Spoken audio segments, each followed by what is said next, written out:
सभी को नमस्कार। आज के वीडियो में आप सभी का स्वागत है और मेरे YouTube चैनल पर भी आप सभी का स्वागत है।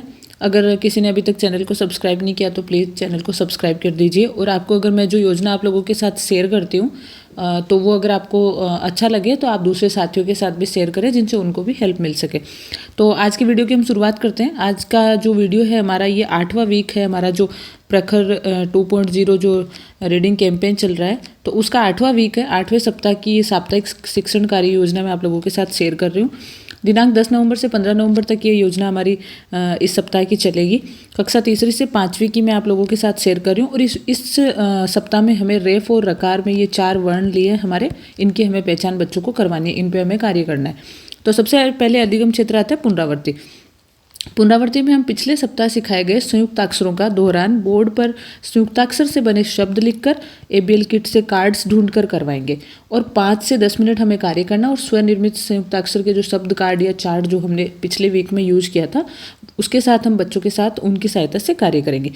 अब हमें इस वीक में क्या करना है, इस वीक की शुरुआत में हमें सबसे पहले जैसे मौखिक भाषा का विकास है तो हमें ग्रुप ए और बी के लिए यानी C1, C2 और C3 के बच्चों के लिए बच्चों के बीच अनुभव आधारित चर्चा हम करवाएंगे। जैसे बच्चों की दिनचर्या के बारे में हम बात कर सकते हैं। दूसरा, गांव, घर, सड़क पर घटी कोई ऐसी घटना जो बच्चों को याद हो उसके बारे में हम बच्चों से चर्चा कर सकते हैं। घर से स्कूल आते जाते समय वो उनको क्या क्या दिखाई देता है, क्या क्या वो देखते हैं, उसके बारे में हम 1 बाय 1 चर्चा कर सकते हैं। यात्रा का कोई अनुभव, हमारे स्कूल्स के बच्चे जैसे सरकारी स्कूल के बच्चे गाँव के बच्चे होते हैं, कोई लंबी यात्रा पे तो ये जैसे बहुत रेयर जाते हैं, लेकिन जैसे कोई ननिहाल जा रहा है, कोई अपने रिलेटिव के यहाँ जा रहा है, कभी कोई शादी फंक्शन में जा रहे हैं तो उन यात्रा के दौरान उनके जो भी अनुभव रहते हैं उनके बारे में, छोटे छोटे बच्चों के छोटे छोटे अनुभव होते हैं तो हम उसके बारे में भी चर्चा कर सकते हैं। और बच्चों द्वारा देखे गए सपने, उनकी पसंद नापसंद उस पर भी हम चर्चा कर सकते हैं। खाने पीने की सामग्री आदि ये वाले टॉपिक हैं, इन पे हम बच्चों से अनुभव आधारित चर्चा कर सकते हैं। और 15 से 20 मिनट हमें इस पर कार्य करना है। उसके बाद आता है ग्रुप ए और बी के लिए C1, C2, C3 के जो बच्चे हैं उनमें डिकोडिंग यानी ध्वनि प्रतीक संयोजन। इस सप्ताह के तय वर्ण यानी रकार और रेफ के जो चारों वर्ण हमने तय किए हैं उनकी पहचान बोर्ड पर लिखकर हम बच्चों से करवाएंगे। इन वर्णों को सिखाने के लिए इनसे बनने वाले शब्द बोर्ड पर लिखेंगे। जैसे क्रम है, कर्ज है, ट्रक है, प्रभु, प्रकाश, ट्रेन, क्रिया, क्रय आदि। बोर्ड पर लिखे गए शब्दों को बारी बारी से उच्चारण कर डिकोडिंग करवाएंगे। यानी ये जो चारों रेफ और रकार के जो चारों वर्ण थे इनसे हम और भी शब्दों का निर्माण कर सकते हैं। ये मैंने आपको एग्जाम्पल के लिए यहाँ लिखे हैं, बाकी आप और भी बहुत सारे शब्द इनसे बना के बोर्ड पर लिख के और बच्चों से शब्दों का बारी बारी से डिकोडिंग करवाएंगे। और कक्षा 4 प्रयास की जो वर्कबुक है हिंदी की उसमें कार्यपत्रक 24 नंबर का जो कार्यपत्रक है और पेज नंबर 31 पे वो दिया हुआ है, उसका कार्य हमें बच्चों को पूर्ण करवाना है। 20 से 30 मिनट हमें इस पे कार्य करना है। और इसमें जो ये वर्णों की पहचान हमें करवानी है शब्दों को, तो शब्दों की पहचान करवानी है। उसमें स्वनिर्मित शिक्षण सामग्री हम यूज में ले सकते हैं। कक्षा 4 की प्रयास जो वर्कबुक है हिंदी की उसके पेज नंबर 31 पे जो 24 नंबर की वर्कशीट दी हुई है उस पर हम चर्चा कर सकते हैं। उसके बाद अगला अधिगम क्षेत्र आता है हमारा धारा प्रवाह पठन है और समझना। तो वही ए और बी ग्रुप के लिए यानी C1, C2, C3 के बच्चों के लिए तय वर्णों से बने शब्दों का धारा प्रवाह से पठन करवाएंगे। यानी हमने जो बोर्ड पे शब्द लिखे थे उनका बच्चों से धारा प्रवाह से पठन करवाएंगे। पुस्तकालय की किसी किताब से कहानी या कविता को उचित हाव भाव से पठन करके बताएंगे। या जो हमारा एबीएल कार्ड है उसमें से भी हम कहानी कार्ड नंबर जैसे 5, 6 और 30 पे जो दिए हुए हैं उनका भी हम हाव भाव से पठन करके बता सकते हैं। कहानी कविता को बच्चों से जोड़ी में या स्वतंत्र रूप से पठन करवाएंगे। बच्चों द्वारा पढ़ी गई कहानी पर अलग अलग प्रकार से कार्य करेंगे। जैसे उस कहानी या कविता से रिलेटेड हम चित्र बनवा सकते हैं बच्चों से, उसमें रंग करवा सकते हैं।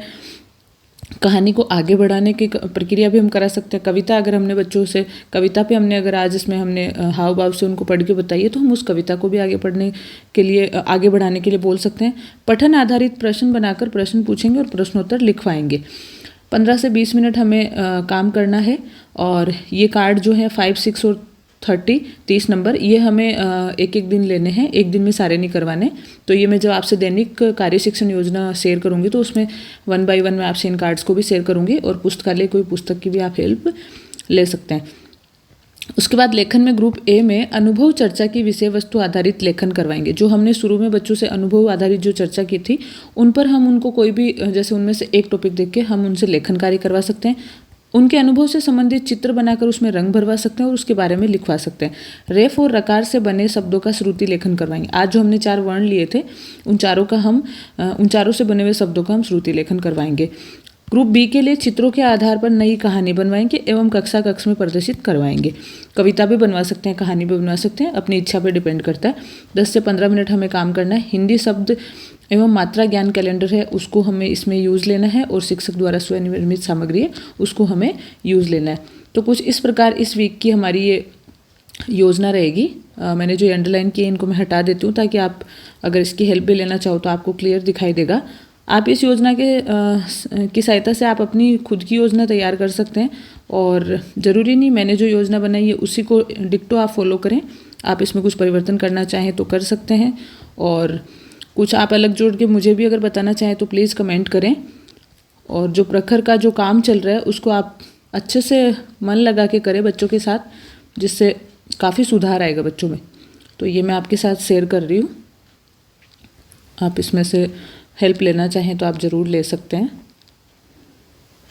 कुछ इस प्रकार ये मेरी योजना है। ये फिर हमें यहाँ पे प्रभारी जो अध्यापक उनके सिग्नेचर होंगे और यहाँ संस्था प्रधान या प्रिंसिपल के सिग्नेचर होंगे। तो इस वीक की हमारी कुछ कार्य योजना कुछ इस प्रकार रहेगी। अब जो दैनिक कार्य योजना है वो मैं आपसे अगले वीडियो में शेयर करूँगी। और जाने से पहले चैनल को सब्सक्राइब जरूर कर देना, वीडियो को लाइक और कमेंट कर दिया करो अगर अच्छा लगे तो, और वीडियो को अपने साथियों के साथ शेयर भी कर देना। बहुत बहुत धन्यवाद। मिलती हूँ आपसे कल के वीडियो में। Thank you.